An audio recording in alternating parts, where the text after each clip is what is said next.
अस्सलाम वालेकुम। आज की वीडियो में हम करेंगे एक्सरसाइज 5.3 है जी 9th क्लास की मैथमेटिक्स, और इसका हम करेंगे जी क्वेश्चन नंबर 8 और क्वेश्चन नंबर 9 करेंगे आज की वीडियो में। इसे जो पहले क्वेश्चन है पहले करवा चुकी हूँ, उसका लिंक मैं डिस्क्रिप्शन में दे दूँगी, आप वहाँ से देख लीजिएगा। और अगर अभी तक आपने मेरा चैनल सब्सक्राइब नहीं किया तो इसको सब्सक्राइब कर दीजिए और बेल आइकन को लाजमी प्रेस कर दीजिएगा ताकि आपको न्यू आने वाली वीडियोस के बारे में पता चल सके। और जो मेरा सेकंड चैनल है जिसमें मेरी कुकिंग की और क्राफ्ट्स की वीडियो है उसका लिंक भी डिस्क्रिप्शन में है, उसको भी सब्सक्राइब कर दीजिएगा। तो स्टार्ट करते हैं। क्वेश्चन नंबर 8 है हमारे पास कि the expression LX³ + MX² -4 leaves the remainder of -3 and -2 when divided by x - 1 and x + 2 respectively. Calculate the value of L and M. वो कह रहे हैं कि जो गिवन एक्सप्रेशन है इसको जब डिवाइड किया जाता है इसको जब डिवाइड किया जाता है x - 1 से तो रिमाइंडर क्या आता है -3, और जिसे जब इसे x + 2 से डिवाइड किया जाता है तो रिमाइंडर क्या आता है 12 आता है। तो कह रहे हैं इन्हीं कंडीशंस को यूज़ करके आप कैलकुलेट करें वैल्यू L की और M की। ठीक है, तो मैं यहाँ पे लिख देती हूँ कि जब P ऑफ x को डिवाइड किया जाता है x - 1 से तो रिमाइंडर क्या आता है। वैसे करके बस सिंपल से इसको सॉल्व कर लेते हैं। तो यहाँ पे लिख लेती हूँ सोल्यूशन, और यहाँ पे लिख लेते हैं कि when P of x is divided by x - 1, the remainder, तो रिमाइंडर क्या आएगा हमारे पास। डिवाइजर को इक्वल टू 0 रखते हैं, x - 1 इक्वल टू 0, तो यहाँ से x क्या आ जाएगा 1 आ जाएगा। तो यानी कि हमारे पास क्या होगा कि P ऑफ 1 किसके इक्वल है। ये क्या कह रहे हैं कि जब x - 1 को डिवाइड किया जाता है, सॉरी ये जो एक्सप्रेशन है इसको जब x - 1 से डिवाइड किया जाता है तो रिमाइंडर क्या आता है -3। तो P of 1 is equal to -3। अब यहाँ से ये जो हमारे पास गिवन एक्सप्रेशन है इसमें जहाँ जहाँ पे x है उसकी जगह हम क्या लिखेंगे 1 लिखेंगे। तो मैं यहाँ पे लिखती हूँ कि यहाँ पे जो है ना सबसे पहले तो मैं लिखती हूँ कि हमने लेट किया था, ये मैंने डायरेक्ट यहाँ से स्टार्ट कर दिया। मैं इसको लिखती हूँ सोल्यूशन में कि हमने P ऑफ x के इक्वल इस एक्सप्रेशन को लेट किया था।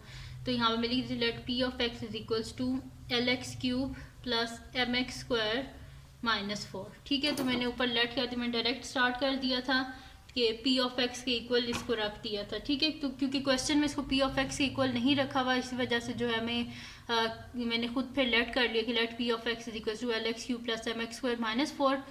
अब क्या किया मैंने P of 1 is equal to -3, यानी कि जहाँ जहाँ पे x है उसकी जगह आप क्या लिखेंगे हम लोग 1 लिखेंगे। ठीक है, तो यहाँ मैं लिख देती हूँ L इंटू 1 का क्यूब प्लस M इंटू 1 का स्क्वायर -4 इज इक्वल टू -3। ठीक है जी, ये हो गया मेरे पास।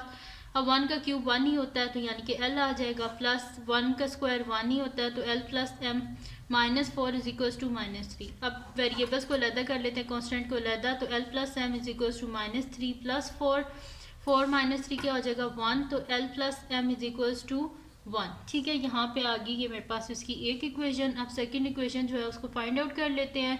ये कंडीशन यूज़ करेंगे, मैं यहाँ पे लिखूँगी कि when P of x is divided by x plus 2, the remainder is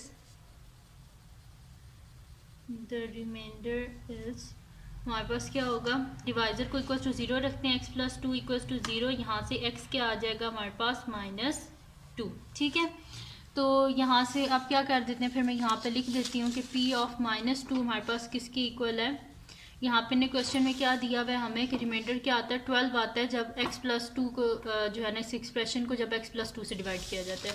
तो P ऑफ -2 को हम इक्वल रख देते हैं 12 के। अब नेक्स्ट शीट लेती हूँ, उसको मैं आपको आगे करवा देती हूँ।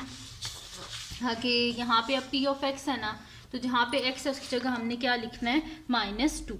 तो मैं यहाँ पे लिख देती हूँ L इंटू -2 का क्यूब प्लस M इंटू -2 का स्क्वायर -4 इज इक्वल्स टू 12। तो 2 का क्यूब क्या होता है 8 होता है, और पावर जो है वो ऑड है इस वजह से माइनस ही रहेगा। तो -8L, 2 का स्क्वायर 4 और पावर इवन है इस वजह से कि प्लस होगा, तो plus 4M -4 is equals to 12। अब क्या वेरिएबल्स को अलहदा कर लेते हैं, कांस्टेंट को अलहदा, -4 है वो साइड पे +4 कर देंगे, यहाँ से ख़त्म हो जाएगा, 12 + 4 हो जाएगा। तो -8L + 4M is equals to 12 + 4। ठीक है जी, तो -8l + 4m is equal to 12 + 4 क्या होता है हमारे पास 16। अब यहाँ से देखते हैं कुछ कॉमन आ रहा है तो कॉमन ले लेते हैं, यहाँ से 4 कॉमन आ रहा है तो ये क्या हो जाएगा 4 2 ज़ा 8 + 4 1 ज़ा 4 यानी कि अंदर m आ जाएगा is equal to 16। Both side पे 4 से डिवाइड कर देते हैं, 4 और 4 कैंसिल आउट और 4 4 ज़ा 16। तो -2l + m is equal to क्या आ गया हमारे पास 4 आ गया। ठीक है, अब यहाँ से क्या कर देते हैं, देख लेते हैं कि हमारे पास फर्स्ट इक्वेशन क्या थी और जो है वो सेकंड कौन सी आई है। तो ये यहाँ पे मेरे पास इसको मैंने सेकंड लिख दिया था, ये एक्चुअली फर्स्ट इक्वेशन थी। ठीक है, तो ये फर्स्ट है, ये फर्स्ट इक्वेशन है हमारे पास और ये वाली जो इक्वेशन है ना ये सेकंड है। ठीक है जी, तो ये फर्स्ट इक्वेशन है। तो फर्स्ट इक्वेशन क्या थी l + m is equals to 1 और सेकंड इक्वेशन है -2l + m is equals to 4। तो यहाँ पे क्या कर देते हैं, सब्ट्रैक्ट कर देते हैं इक्वेशन 2 को इक्वेशन 1 से। तो मैं यहाँ पे लिख देती हूँ सब्ट्रैक्ट इक्वेशन 2 फ्रॉम इक्वेशन 1। ठीक है, इक्वेशन 1 में से इक्वेशन 2 को हम क्या कर देते हैं, माइनस कर देते हैं। तो इक्वेशन 1 क्या थी हमारे पास, l + m is equals to 1। तो मैं यहाँ पे लिख देती हूँ l + m is equals to 1 और सेकंड इक्वेशन है -2l + m is equals to 4। Sign change कर लेते हैं, प्लस हो जाएगा माइनस हो जाएगा माइनस हो जाएगा। ठीक है जी, ये हो गया मेरे पास।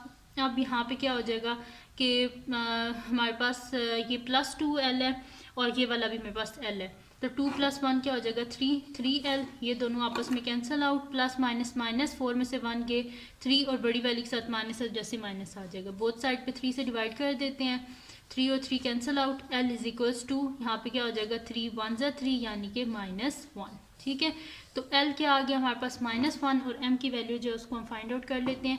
तो मैं यहाँ पे लिख देती हूँ substitute l is equals to -1 in equation, किसी में भी सब्सटीट्यूट कर दें, इक्वेशन 1 में कर देते हैं। तो इक्वेशन 1 के हमारे पास l + m is equals to 1। तो l की जगह लिख देते हैं -1 + m इज इक्वल्स टू 1। तो m क्या हो जाएगा, ये -1 इधर जाकर +1 तो 1 + 1 यानी कि m क्या आ गया हमारे पास 2। तो l हमारे पास आ गया -1 और m आ गया 2। तो ये आ गया इसका आंसर जिसमें हमने l और m दोनों की वैल्यूज़ को फाइंड आउट कर लिए। l -1 आया और m क्या आ गया 2 आ गया हमारे पास। तो यहाँ पे कंप्लीट सॉल्व हो गया क्वेश्चन नंबर 8। अब चलते हैं इसके नेक्स्ट क्वेश्चन की तरफ जो कि हमारे पास है इसका क्वेश्चन नंबर 9। तो यहाँ पे मैं लिख लेती हूँ क्वेश्चन नंबर 9, पहले से मैंने लिख लिया था तो इसको जो है रीड कर लेते हैं कि क्या इसमें हमने करना है। तो क्वेश्चन नंबर 9 है कि the expression ax³ - 9x² + bx + 3a is exactly divisible by x² - 5x + 6। Find the value of a and b। a और b की वैल्यू को फाइंड आउट करना है, जबकि ये जो एक्सप्रेशन ये कह रही है ये कम्प्लीटली डिविजिबल है इसके। तो अब इसमें देखें कि हमारे पास कोई फैक्टर्स नहीं गिवन। जब फैक्टर्स नहीं गिवन इसका मतलब है फैक्टर्स को खुद फाइंड आउट करना है। ठीक है, तो मैं यहाँ पे लेट कर लेती हूँ, सोल्यूशन लिखते हैं और सबसे पहले तो लेट कर लेते हैं कि p ऑफ x ही इक्वल है। तो मैं यहाँ पे लिख देती हूँ कि let p of x is equals to ax³ - 9x² + bx + 3a। ठीक है जी, ये हो गया। और q ऑफ x, इसको q ऑफ x बोल लेते हैं, इसको p ऑफ x बोला तो इसको q ऑफ x। तो q ऑफ x हमारे पास किसके इक्वल है, x² - 5x + 6 के इक्वल है। अब ये कह रहे हैं कि ये जो हमारे पास एक्सप्रेशन है वो कम्प्लीटली डिविजिबल है इससे। तो इधर से हम क्या करते हैं, फिर फैक्टर्स को फाइंड आउट कर लेते हैं। तो फर्स्ट और लास्ट को इसको मल्टीप्लाई करें तो हमारे पास क्या आता है 6 × x², 6x²। अब दो ऐसे हमने फैक्टर्स ढूंढने के जिनको मल्टीप्लाई करें तो 6x² आए और ऐड या सब्ट्रैक्ट करें तो -5x आए।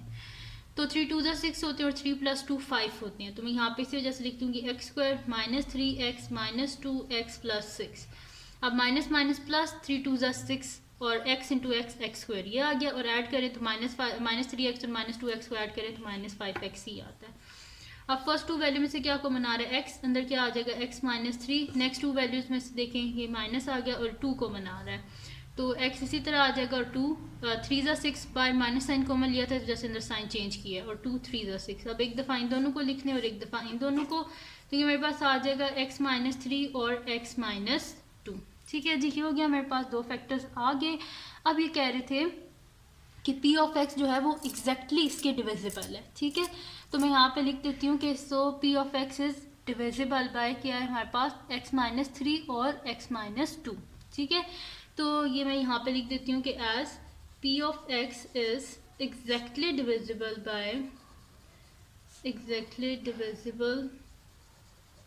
बाय क्यू ऑफ एक्स, ठीक है। तो क्यू ऑफ एक्स हमारे पास किसके इक्वल आया है x-3 और x-2, तो मैं यहाँ पे लिख देती हूँ so P of X is exactly divisible bye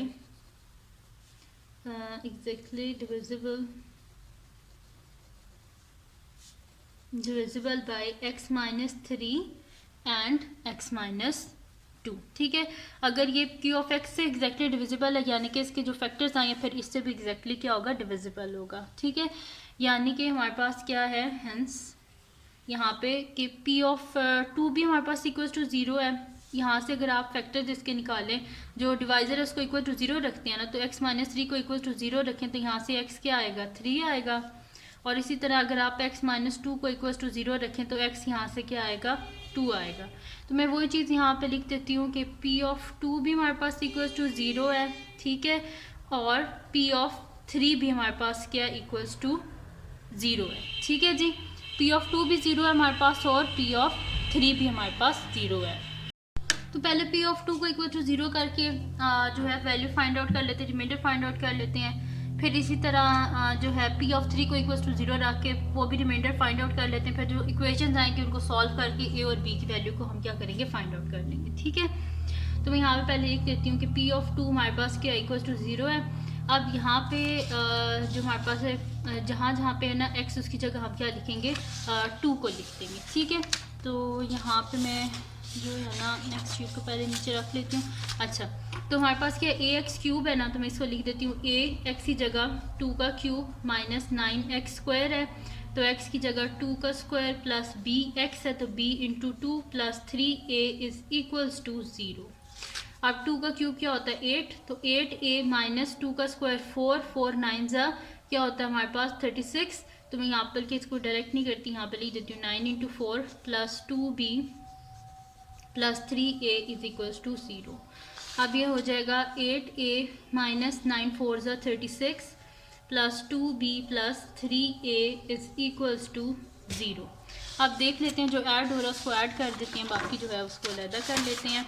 तो अब यहाँ पे मेरे पास क्या है कि देख लेते हैं जो ऐड हो रहा है। अब देखें 8a है प्लस 3a है, तो 8 9 10 11a प्लस 2b है मेरे पास plus 2b minus 36 is equals to 0। Minus 36 अब बोथ साइड पे प्लस 36 करेंगे, यहाँ से ख़त्म हो जाएगा और इधर आ जाएगा, तो 11a plus 2b is equals to 0 plus 36, यानी कि 11a प्लस 2b हमारे पास किसके इक्वल है 36। तो इसको बोल देते हैं इक्वेशन नंबर 1, ठीक है जी। ये होगी इक्वेशन नंबर 1 हमारे पास। अब सेकंड जो इक्वेशन है उसको फाइंड आउट कर लेते हैं p ऑफ 3 को इक्वल्स टू 0 रख के। तो मैं यहाँ पे लिखती हूँ कि p of 3 as p of 3 हमारे पास क्या है इक्वल्स टू 0। अब जहाँ जहाँ पे x है उसकी जगह हम क्या लिखेंगे 3, तो a इंटू 3 का क्यूब माइनस 9 इंटू 3 का square plus b into 3 plus 3a is equals to 0। 3 का क्यूब क्या होता है हमारे पास 27a माइनस 9 इंटू 3 का square 9 plus 3b plus 3a is equals to 0। 27a minus 9 9 ज़ा 81 plus 3b plus 3a is equals to 0। अब जो ऐड होता है वो ऐड कर लेते हैं।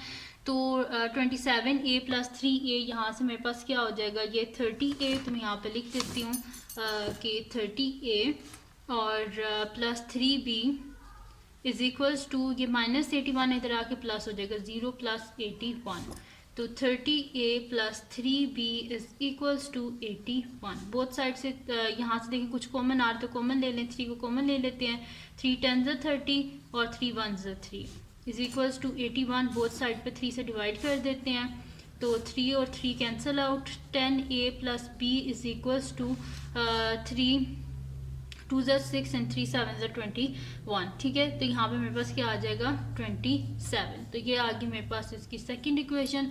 अब इक्वेशन 1 हमारे पास है कि 11a plus 2b is equal to 36 और ये इक्वेशन नंबर 2 है हमारे पास। तो अब क्या कर देते हैं, मैं कर देती हूँ कि यहाँ पे आप देखें तो अगर इक्वेशन आप देखें 1 तो इसमें 2 भी है और यहाँ पे खाली भी है।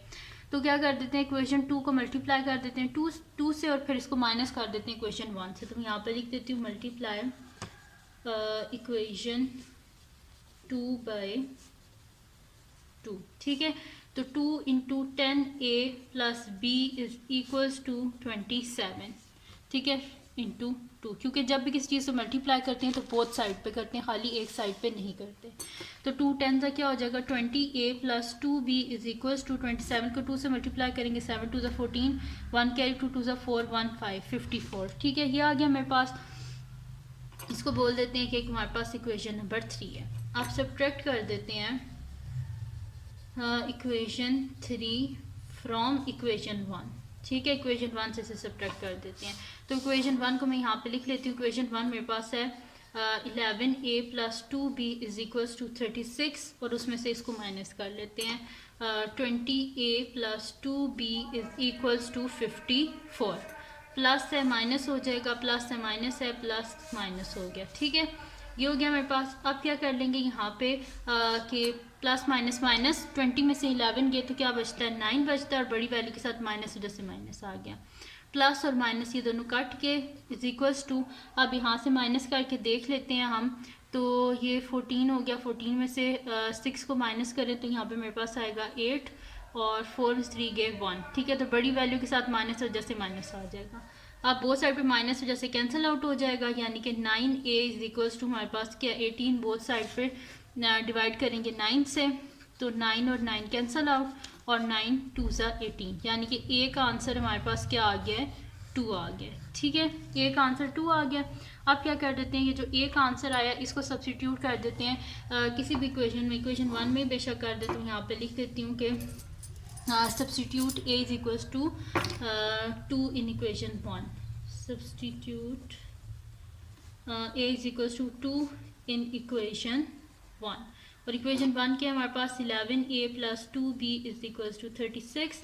तो 11 इंटू a की जगह लिखते हैं 2 plus 2b is equals to 36। 11 2 ज़ा 22 plus 2b is equals to 36, both side से 22 से माइनस करें, यहाँ से ख़त्म हो जाएगा। तो 2b is equals to 36 minus 22, 2b is equals to 6 में से 2 को माइनस करें 4 और 3 में से 2 गए 1, बोथ साइड पे 2 से डिवाइड कर दें, 2 और 2 cancel out, b is equals to 2 7 ज़ा 14, ठीक है। तो b का आंसर मेरे पास क्या आ गया 7 और यहाँ पे कंप्लीट सॉल्व हो गया इस एक्सरसाइज का लास्ट क्वेश्चन भी, और ये आ गया हमारे पास इसका answer a is equals to 2 and b is equals to 7, ठीक है जी। तो ये थी जी आज की वीडियो जिसमें मैंने आपको करवाया एक्सरसाइज 5.3 का क्वेश्चन नंबर 8 और क्वेश्चन नंबर 9। तो अगर ये वीडियो आपके लिए हेल्पफुल है तो उसको लाइक कीजिएगा, मेरे चैनल को सब्सक्राइब कीजिएगा, बेल आइकन को लाजमी प्रेस कर दीजिएगा ताकि आपको न्यू आने वाली वीडियोस के बारे में पता चल सके। और जो मेरा सेकंड चैनल है जिसमें मेरी कुकिंग की और क्राफ्ट्स की वीडियो हैं और रिडल्स की हैं, उसका लिंक भी डिस्क्रिप्शन में है, उसको भी सब्सक्राइब कर दीजिएगा और अपनी दुआ में लाजमी याद रखिएगा। अल्लाह हाफिज़।